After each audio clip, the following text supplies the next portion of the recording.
Here I have Samsung Galaxy Z Flip4, and today I'm going to show you how to record videos in slow motion on this device.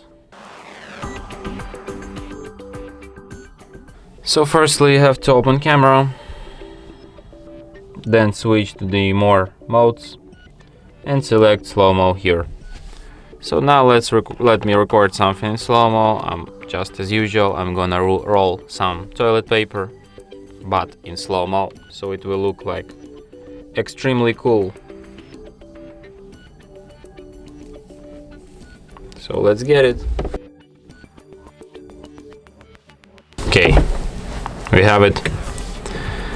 So now let's check out how it will look like on the actual slow-mo video.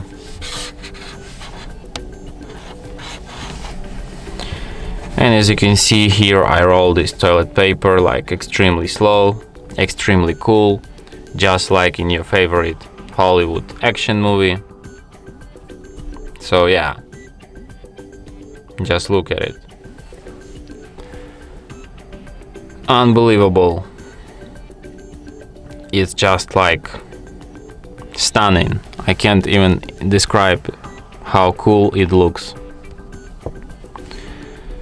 So yeah, and that's it. Thanks for watching. If you find this tutorial useful, don't forget to hit that like button and subscribe to our channel.